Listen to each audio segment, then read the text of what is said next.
Os damos la bienvenida nuevamente al culto de estudio bíblico y oración que hemos celebrado aquí en la Iglesia Evangélica Bautista de Reus. Como digo habitualmente, los que seguís estos estudios sabéis que es una grabación del estudio que hacemos y luego al final pues comparto algunos de los temas de oración que hemos orado como iglesia para que también en vuestras casas podáis orar por estos temas. Pues vamos a pasar directamente al estudio de 1 de Corintios y voy a comenzar con una oración. Padre, te damos gracias por esta nueva oportunidad de reunirnos de esta forma virtual, Padre, pero podemos aprender de tu palabra y podemos orar los unos por los otros, y te damos gracias por esas herramientas que nos estás dando para mantenernos en contacto en estos momentos que no podemos reunirnos tantas veces en la iglesia. Gracias por las enseñanzas que ya hemos recibido al estar estudiando tu palabra en Corintios, y te pedimos, Padre, pues que nos ayudes a escuchar nuevamente tu palabra en este vídeo, Padre, y que tú nos ayudes a ponerlo en práctica, sobre todo, que no sea solamente escuchar, sino ese deseo de dejar que tu Espíritu Santo nos vaya cambiando. Y gracias también, Padre, porque en esos momentos de dificultad, momentos inciertos como estamos viviendo en estos momentos, pues podemos acudir a ti, podemos ir a ti y entregarte esas preocupaciones. Gracias, Padre, porque durante esta semana has ido contestando oraciones que hicimos la semana pasada, y con esa confianza, sabiendo que tú siempre haces lo mejor, que tú eres el Dios Todopoderoso que lo puede hacer, pues vamos a entregarte nuestras preocupaciones, Señor. Como digo, con esa confianza que tú siempre haces lo mejor. Pues bendice ahora el estudio, bendice todo lo que vayamos a hacer y que tu nombre sea glorificado en todo lo que hacemos. Todo esto lo pedimos en tu nombre. Amén.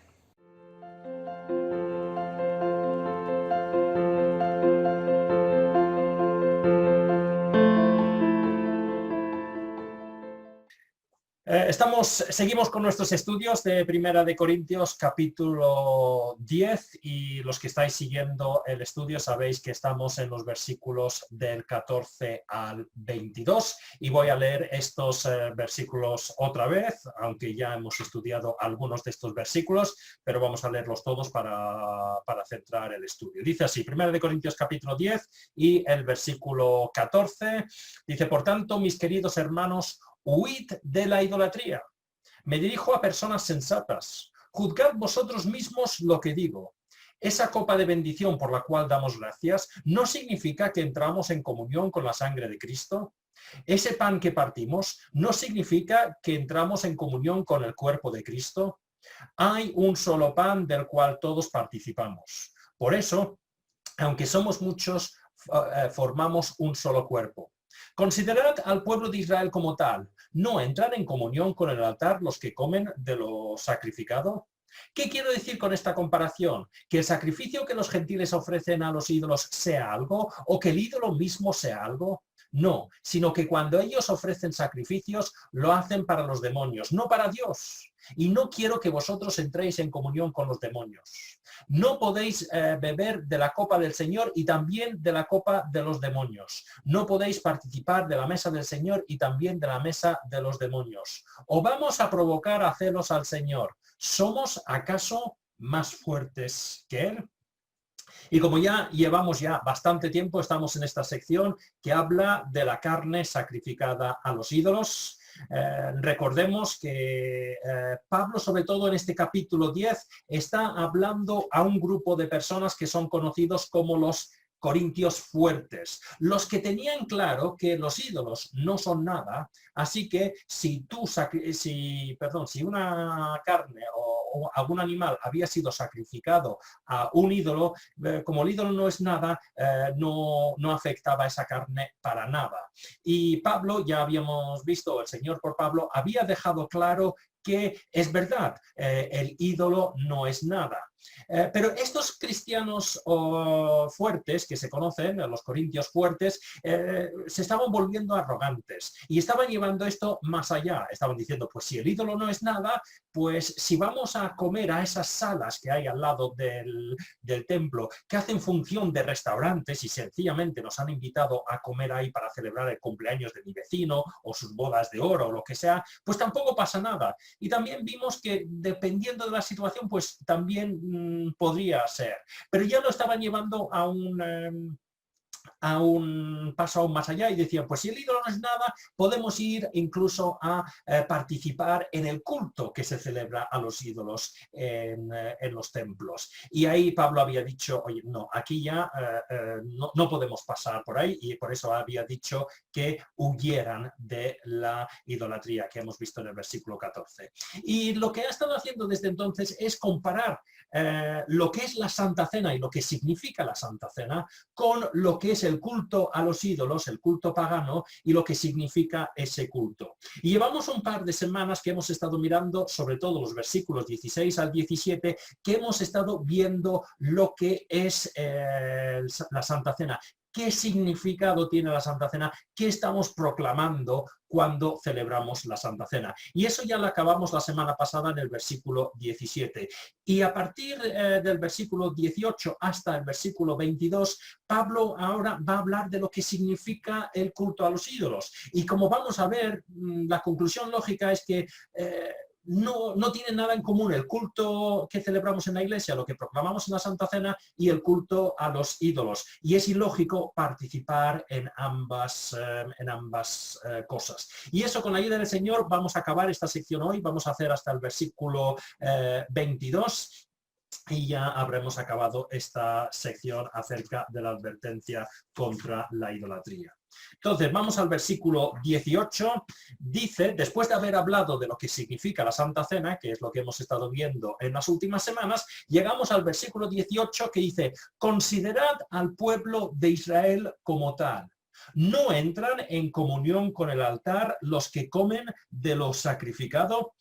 Y hay dos formas de entender este versículo, ¿vale? Y las dos formas, pues creo que tienen cierto mérito, y como vamos a ver, no es importante cuál de las interpretaciones cogemos, porque el trasfondo de las dos interpretaciones es la misma. La forma tradicional de entender este versículo es que Pablo está aquí hablando del simbolismo que vemos en los sacrificios que los israelitas ofrecían en el Antiguo Testamento. Recordemos que en el Antiguo Testamento los sacerdotes quemaban las ofrendas que traían los israelitas al altar, que primero se encontraba en el tabernáculo, y más tarde, cuando construyeron el templo, pues lo llevaban al templo de Jerusalén. Pero no todo lo que se ofrecía en el altar se quemaba.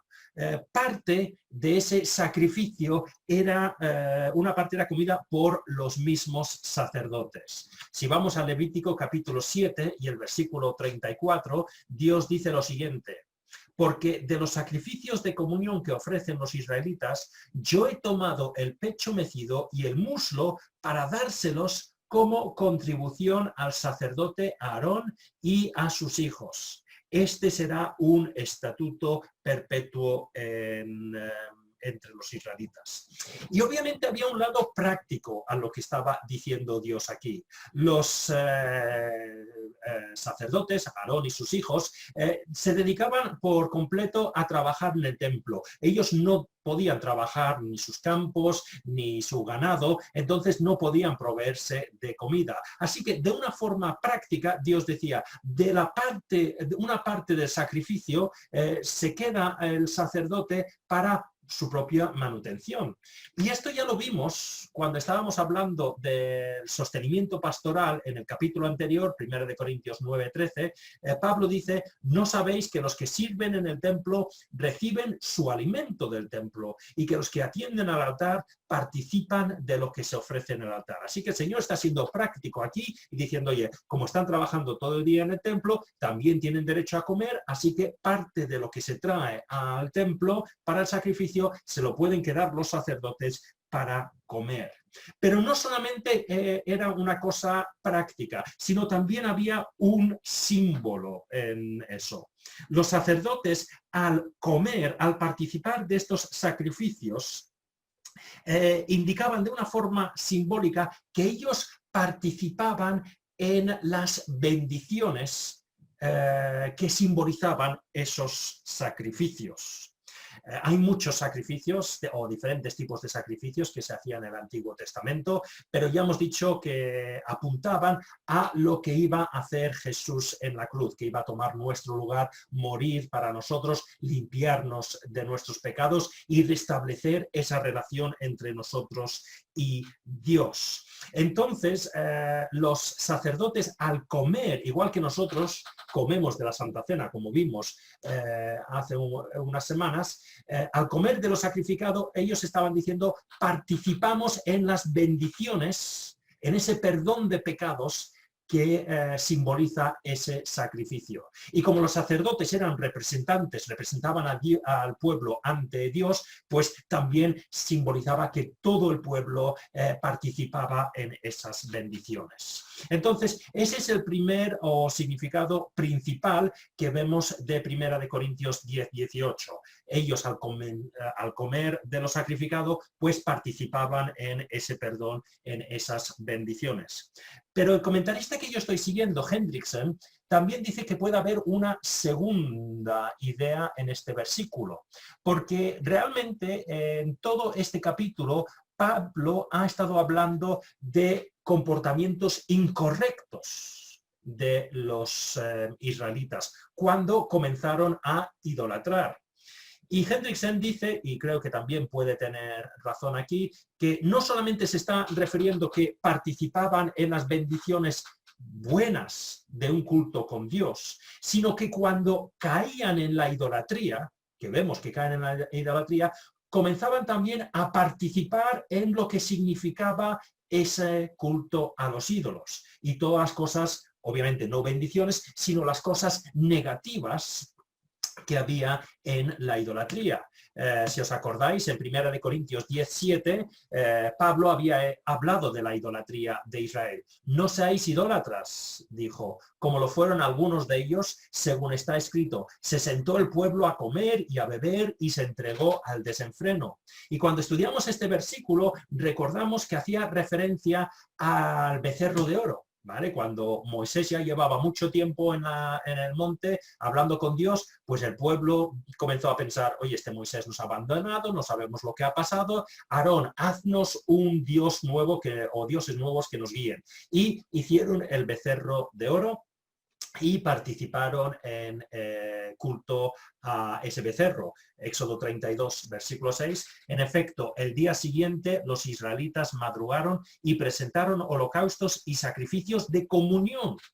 Sacrificios de comunión, o sea, estaban unidos a esos ídolos.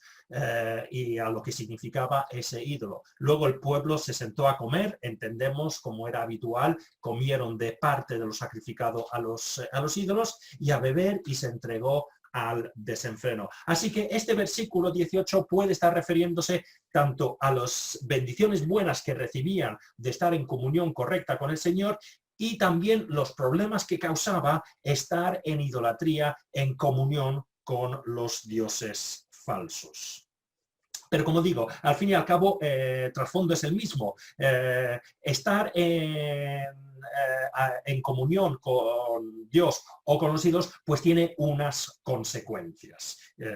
Positivas si estamos en comunión con el Señor, negativas si estamos en comunión con los ídolos. Entonces, después de eso, volviendo a nuestro texto, llegamos al versículo 19. Y está diciendo, ¿qué quiero decir con esta comparación? ¿Que el sacrificio que los gentiles ofrecen a los ídolos sea algo? ¿O que el ídolo mismo sea algo? Y Pablo, después de todo lo que ha estado diciendo en este capítulo de cuidado con la idolatría, quiere dejar una cosa clara, porque algunos podían estar diciendo, oye Pablo, te estás contradiciendo aquí, porque si recordemos, cuando comenzamos a estudiar este tema, en 1 Corintios 8, Pablo había dicho en el versículo 4, de modo que en cuanto a comer lo sacrificado a los ídolos, sabemos que un ídolo no es absolutamente nada y que hay un solo Dios. Entonces, Pablo ha comenzado todo este tema hace ya tiempo que lo comenzamos a estudiar, diciendo, oye, los ídolos no tienen ningún poder, Dios es el único Dios verdadero, y de repente en el capítulo 10 estamos viendo constantemente cuidado con la idolatría, cuidado con las cosas negativas que conlleva entrar en la idolatría. Pablo, te estás contradiciendo. Pues no. Hemos de recordar que las personas a las cuales está hablando en cada capítulo son personas diferentes. En el capítulo 8 estaba hablando a los que eran conocidos como los corintios débiles, los que probablemente se acababan de convertir hace poco. Y ellos habían aceptado que Dios era el Dios todopoderoso, o el más poderoso de todos los dioses, mejor dicho. Pero como venían de un trasfondo donde los ídolos siempre les habían dicho, estos dioses paganos de su ciudad, siempre les había dicho que esos ídolos tenían algo de poder, pues ellos aún consideraban que los ídolos tenían poder. Básicamente podemos decir que ellos creían que Dios era el Dios más poderoso, pero que los otros ídolos, los otros dioses, también tenían algo de poder. Y Pablo en el capítulo 8 les está diciendo, no, os habéis equivocado, solo hay un Dios. Los ídolos no son dioses, no tienen ningún poder. Pero en el capítulo 10, Pablo ya no está hablando a los corintios débiles, sino a los que son conocidos como los corintios fuertes, que ellos habían dicho, si el ídolo no es nada, pues yo puedo ir al culto de los ídolos y participar en la idolatría, porque Pablo ha dicho que los ídolos no son nada. Y Pablo aquí está diciendo, cuidado, aunque el ídolo no sea nada, no significa que no hayamos de ir con cuidado. Y va a desarrollar este punto a continuación. Porque si vamos al versículo 20, leemos, no, está diciendo, no, el ídolo, no me estoy contradiciendo, el ídolo no es nada. Es verdad, y se afirma, el ídolo no tiene ningún poder. Pero, continúa, sino que cuando ellos, hablando de los gentiles, ofrecen sacrificios, lo hacen para los demonios, no para Dios. Y no quiero que vosotros entréis en comunión, estéis en unión con los demonios. Así que lo que está diciendo Pablo, el Señor por el apóstol Pablo aquí, es que sí, el ídolo no tiene ningún poder, no es nada, no es un Dios. Es un trozo de madera, una piedra, un trozo de metal, como vimos en su día. Pero lo que hay detrás del ídolo es el poder de los demonios, es el poder de Satanás que está engañando a la gente para no adorar a Dios, sino adorar a otras cosas.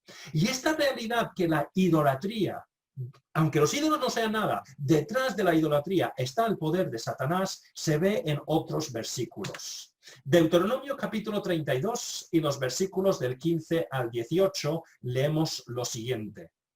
Jesurún, que es otra palabra para Israel, ¿vale? Jesurún es lo mismo que Israel, está hablando del pueblo de Israel aquí. Jesurún engordó y pateó, se hartó de comida y se puso corpulento y rollizo.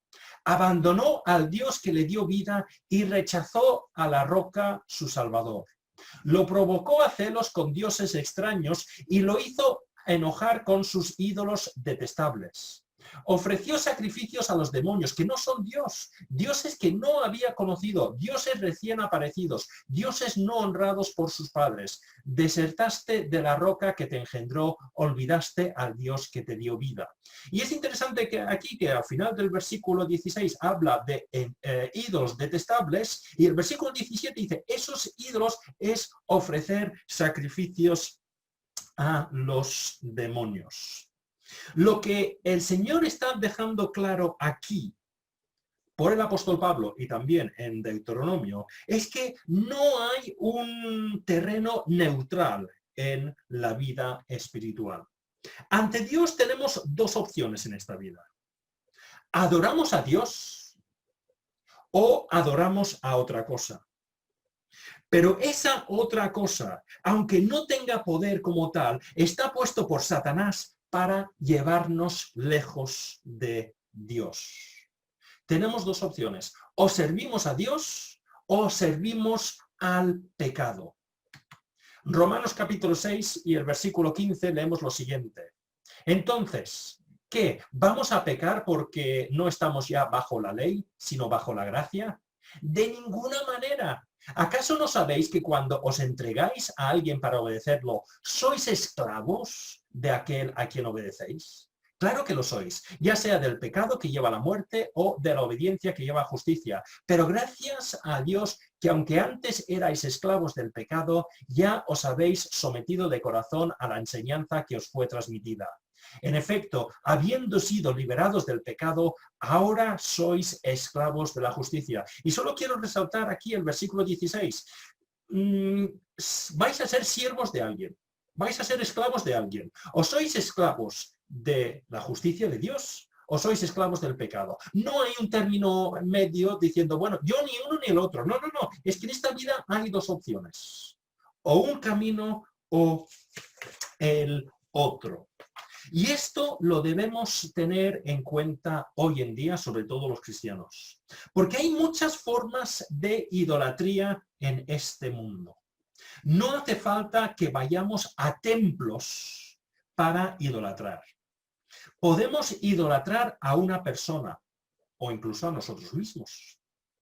Podemos idolatrar un trabajo, un puesto, un título, una casa, un coche, un puesto, lo que sea. Y podemos decir, como los cristianos fuertes de Corinto, decir, no hay nada malo en eso, no son malos, no es nada, una casa no es nada, un coche no es nada, un puesto de trabajo no es nada realmente, no tienen ningún poder. Y es verdad que en sí esas cosas no tienen ningún poder, ningún valor.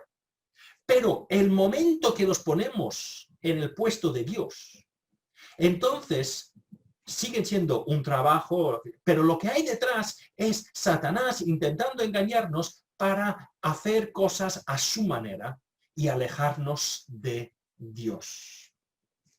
Por eso, vemos unas palabras de Jesús en Mateo capítulo 6. Aquí está hablando de las riquezas, pero la verdad es que podríamos poner cualquier cosa aquí. La Biblia deja claro que no solamente las riquezas, aunque muchas veces el ser humano es atraído por las riquezas, pero otras veces otras personas son atraídas por otras cosas. Pero aquí estamos hablando de las riquezas. Y dice, no acumuléis para vosotros tesoros en la tierra, donde la polilla y el óxido destruyen, y donde los ladrones se meten a robar. Más bien acumulad tesoros en el cielo, donde ni la polilla ni el óxido carcomen, ni los ladrones se meten a robar, porque donde esté tu tesoro, ahí estará también tu corazón. Así que está diciendo, no pongáis vuestra mirada en otras cosas que no soy yo. Dios debe ocupar el primer puesto. Es lo que está diciendo, oye, no pongáis vuestra mirada en las cosas terrenales, en las riquezas. Eso no debe ser lo más importante. Lo más importante debe ser nuestra relación con el Señor. Pero quiero resaltar el versículo 24, porque muchas veces decimos, yo creo en el Señor, yo creo en el Señor. Pero muchas veces intentamos servir a dos amos. Porque Jesús dice, nuevamente hablando de las riquezas, versículo 24, nadie puede servir a dos señores, pues menospreciará a uno y amará al otro, o querrá mucho a uno y despreciará al otro. No se puede servir a la vez a Dios y a las riquezas. Pero la realidad no solamente es con las riquezas, no se puede servir a Dios y a otra cosa, no se puede poner al mismo nivel. Y eso muchas veces los cristianos lo intentamos hacer, decir, yo no he rechazado a Dios. No, pero quizás estamos poniendo otra cosa al mismo nivel que Dios. Y eso no se puede hacer. Y es lo que estaban haciendo los corintios fuertes. Ellos no decían, yo he rechazado a Dios para ir al templo de los ídolos. Y decían, no, yo adoro a Dios el domingo en la iglesia y luego el lunes voy al templo y participo en el culto a los ídolos. No, no se puede. No puede servir a dos amos. Y eso es lo que estamos diciendo aquí. O servimos a Dios o servimos a los ídolos, que detrás de ellos es el poder de Satanás. Y eso es lo que vemos en el versículo 21 de nuestro pasaje. No podéis beber de la copa del Señor y también de la copa de los demonios. No podéis participar de la mesa del Señor y también de la mesa de los demonios. No podéis hacer las dos cosas. Ya, esta es la conclusión. Este versículo 21 realmente es la conclusión de todo lo que hemos visto. Pablo ya ha dejado claro lo que es la Santa Cena, lo vimos hace las últimas semanas. Ahora ha dejado claro lo que es la idolatría. Y dice, es que no se puede mezclar, no se puede mezclar la copa del Señor y la copa de los demonios, que es lo que hay en la idolatría. Y creo que como cristianos del siglo XXI debemos tener esto en cuenta. Volviendo a lo que decía hace un momento, es verdad que probablemente como cristianos no practicamos la idolatría como la practicaban los corintios. No vamos a unos cultos donde se practicaba cualquier barbaridad como la prostitución sagrada, como hemos visto. Pero sí, muchas veces participamos en las formas de hacer del mundo sin pensar lo que hay detrás de esas formas.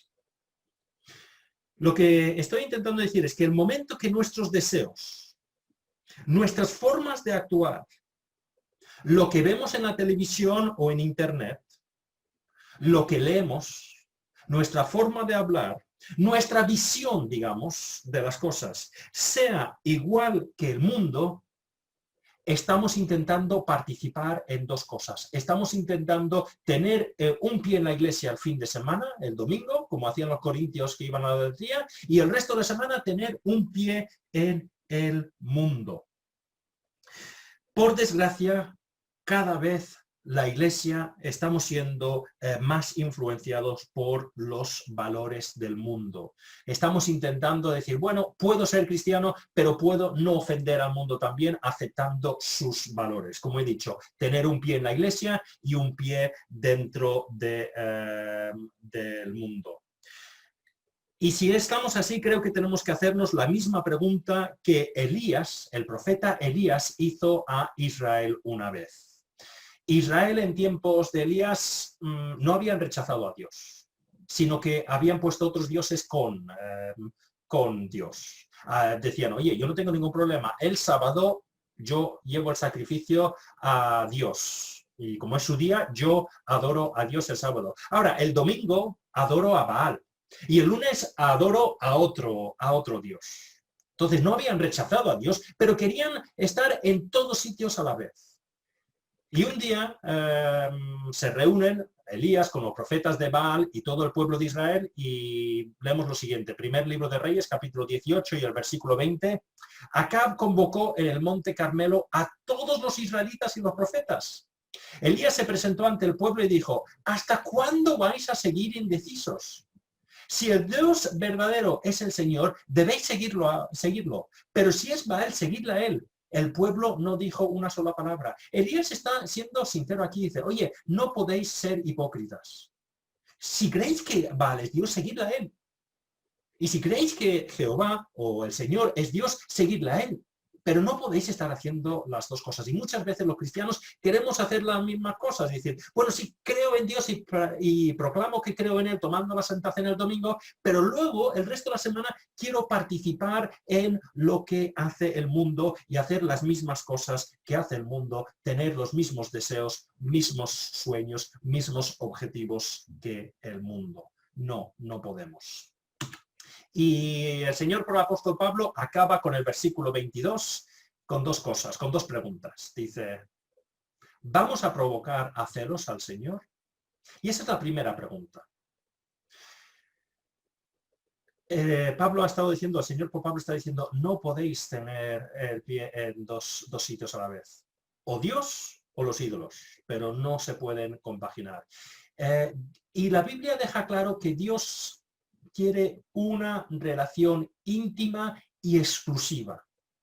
Eso de hoy en día que vemos, y yo estaba leyendo un artículo en el periódico de un autor esta semana que hablaba de, bueno, la fidelidad a una sola persona no es natural, el poliamor no es malo, y yo estaba pensando, bueno, no sé, a ver si tu mujer dice lo mismo, no lo sé, pero estaba diciendo todas esas cosas. Y hoy en día, pues esas cosas de relaciones abiertas, pues se ven como lo positivo, y la fidelidad, eso ya es una cosa muy antigua y antinatural. No tanto en las relaciones, no vamos a entrar ahora en las relaciones matrimoniales, pero es que también en nuestra relación con el Señor. Eso de una relación abierta donde, Señor, te hago caso el domingo, pero el resto de la semana te ignoro y hago otras cosas y sigo otros pensamientos. No, Dios es un Dios celoso, lo deja claro. Quiere una relación exclusiva. Éxodo 20 y el versículo 5. No te inclines delante de ellos, de los ídolos, ni los adores. Yo, el Señor tu Dios, soy un Dios celoso. Así que la primera pregunta es, ¿vamos a provocar a celos al Señor? No, no podemos. No es correcto. El Señor es un Dios que pide exclusividad. Y luego la segunda pregunta, al leerla la primera vez, parece raro. ¿Somos acaso más fuertes que Él? ¿Qué quiere decir con esta pregunta? Claro, si yo pregunto a vosotros, ¿sois más fuertes que Dios? Me diréis, claro que no. Dios es omnipotente, tiene todo el poder. Y nos gusta que Dios tenga todo el poder cuando le pedimos cosas. Porque, Señor, cuando estamos orando por la situación del COVID, a mí me gusta que Dios sea todopoderoso, porque sé que es más poderoso que el virus. Y eso me gusta. Cuando tengo un problema con una persona, con mi jefe, un vecino, lo que sea, yo pido ayuda a Dios y me gusta que sea todopoderoso, porque sé que es más poderoso que ese problema. Pero el problema es que cuando tenemos que tomar decisiones, cuando tenemos que obedecer a Dios, ya no nos gusta tanto que Dios sea todopoderoso. Porque comenzamos a pensar, yo soy más inteligente que tú, Dios. Y ese es el problema que tenían algunos de los corintios fuertes. Cuando Pablo dice aquí, ¿somos acaso más fuertes que él? Los corintios fuertes estaban diciendo que no es para tanto esto de la idolatría. Es que el Señor aquí está exagerando. Si él estuviese aquí, vería que no es para tanto. Se le ha ido la mano un poquito aquí y no es para tanto. Se estaban poniendo por encima de Dios, diciendo que ellos eran más sabios que Dios.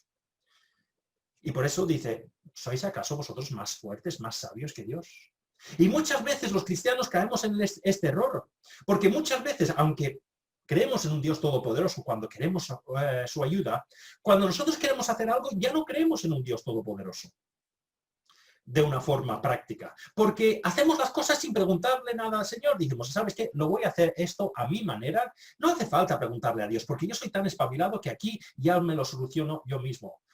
Oye, Mike, ¿qué estás diciendo? ¿Que tú no necesitas ayuda de Dios porque eres más espabilado que Él? O incluso cuando vamos al Señor y le preguntamos, digo, oye, Señor, ¿qué debo hacer en esta situación? Cuando nos dice algo que no nos gusta, comenzamos a decir, es que, Señor, yo creo que esto no lo has entendido bien, no lo entiendes del todo, yo estoy viviendo esta situación, yo creo que tengo más conocimiento que tú. Y nuevamente nos declaramos más fuertes que el Señor.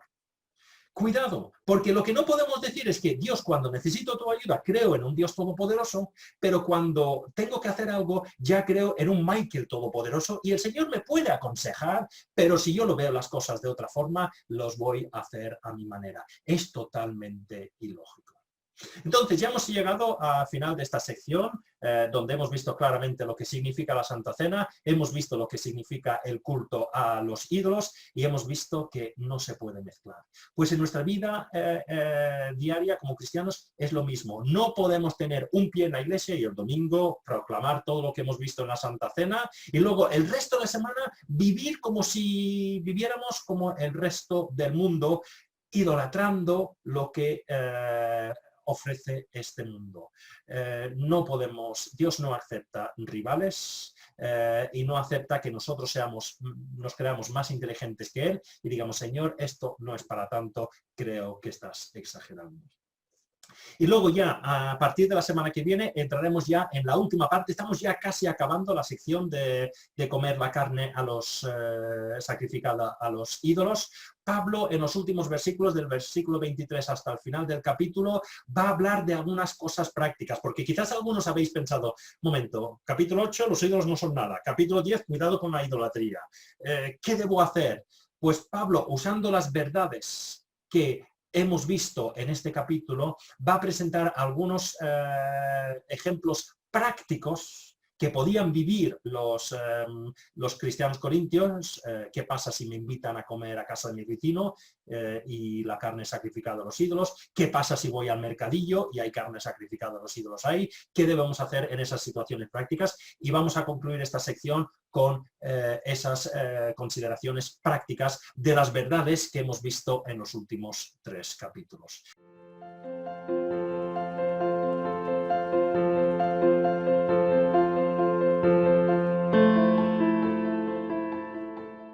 Pues después del estudio voy a compartir con vosotros algunos de los temas que estuvimos o por los cuales estuvimos orando en el culto. Van a salir por pantalla ahora. Veis que el primer tema es que vivamos vidas consecuentes con lo que proclamamos. Hemos visto lo que significa la Santa Cena y que no tiene sentido proclamar lo que estamos proclamando cuando tomamos la Santa Cena y luego vivamos de una forma totalmente contraria a eso el resto de la semana. Así que el Señor nos ayude con su ayuda a vivir esas vidas consecuentes.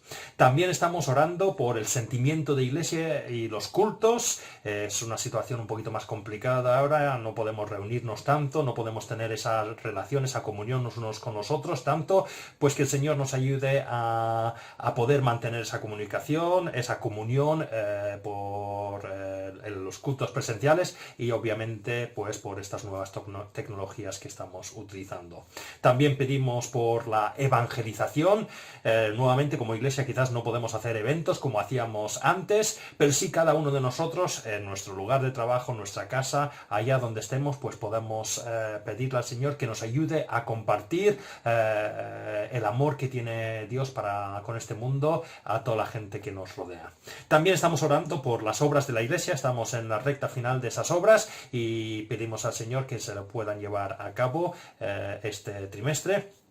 Y obviamente el último bloque es acerca de la situación sanitaria, que el Señor dé sabiduría a los gobernantes, los expertos, también a los ciudadanos, para que respetemos esas normas que nos están pidiendo en estos momentos. Seguimos orando por nuestros ancianos, los que son más sensibles a los efectos más nocivos de este virus, y en ese sentido estamos orando por la residencia que tenemos la Federación aquí en Reus y todas las residencias de ancianos que hay en Reus.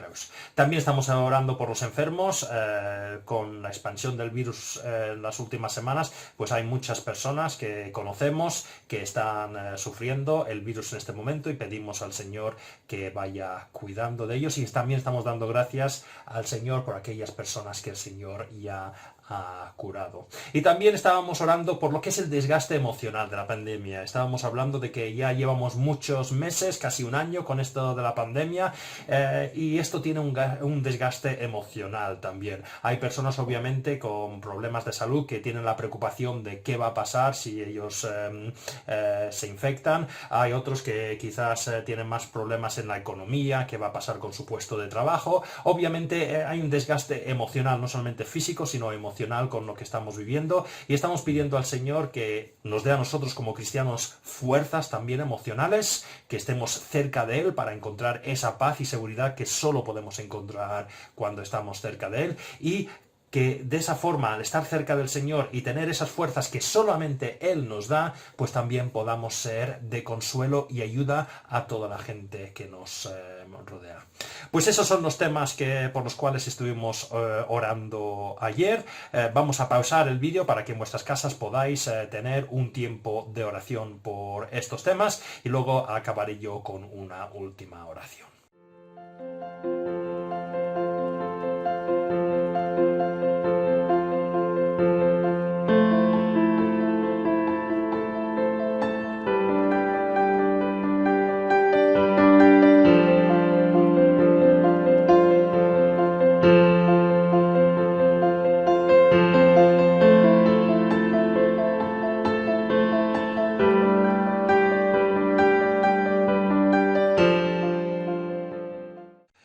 despedir el culto con una última oración, recordando que Dios mediante, el domingo, día 24 de enero, a las 11:30 de la mañana, tendremos el culto presencial en el local de la iglesia, y también Dios mediante, el viernes nos volveremos a reunir para dedicar tiempo a orar los unos por los otros. Así que voy a despedir ahora el culto con una última oración. Padre, te damos gracias por este culto que hemos podido realizar de esta forma virtual. Gracias en primer lugar por las enseñanzas que nos has dado en estos versículos. Perdónanos, Padre. Perdóname cuando intento vivir la vida con un pie en la iglesia y otro pie fuera. Cuando intento poner otras cosas a tu mismo nivel. Cuando no considero lo que realmente hay detrás de esas cosas en las cuales estoy poniendo mi confianza. Pienso que son cosas neutrales y me pongo como esos corintios fuertes que pensaban que ellos eran muy espabilados, muy inteligentes y ellos sabían lo que era bueno y lo que era malo. Perdónanos, Padre, cuando hacemos eso, y ayúdanos siempre a reconocer que tú eres el Dios todopoderoso, tú eres el Dios que tiene toda la sabiduría, y si tú nos dices que algo es incorrecto, algo no es bueno para nosotros, Padre, pues ayúdanos a aceptarlo y confiar en ti. También gracias, Padre, porque hemos podido entregarte aquellas cosas que nos están preocupando. En primer lugar, queremos darte gracias por haber contestado oraciones ya. Hay personas por las cuales estuvimos orando que ya están mejor y estás solucionando esas situaciones y te damos gracias por eso, Señor. Pero también hemos puesto en tus manos pues la situación sanitaria, la situación de nuestros ancianos, de la residencia que tenemos aquí en Reus, y no solamente la residencia de la Federación, sino todas las residencias en la ciudad de Reus, Padre, pues que tú vayas ahí protegiendo, cuidando y ayudando a los usuarios, pero también a los trabajadores y con todo ese desgaste que tienen. También nos acordamos de los que están en primera línea, los sanitarios en los hospitales, que también pues están ya muy cansados, debilitados después de tantos meses de trabajo duro. Pues te pedimos que tú vayas ayudando. Ayúdanos en ese desgaste emocional también que hemos estado pidiendo, Señor. Ante las preocupaciones te pedimos, Padre, que nos acerquemos a ti, porque tú eres el Dios que nos da paz, tú eres el Dios que nos da tranquilidad. Y te pedimos, Padre, que nunca nos olvidemos de eso, y que al encontrar esa paz al estar cerca tuyo, pues Padre, que también podamos ser de testimonio a la gente que nos rodea y que ellos también puedan buscar esa paz en ti. Pues te pedimos que bendigas todo lo que hemos aprendido, todo lo que hemos puesto en tus manos, y que también pues bendigas el culto que vamos a celebrar este fin de semana en la iglesia, y que todo lo que hagamos, Señor, no solamente cuando vayamos a la iglesia, como hemos visto en estos versículos, sino todos los días, estemos glorificando tu nombre y proclamando que tú eres el único Dios. Pues todo esto lo pedimos en tu nombre. Amén.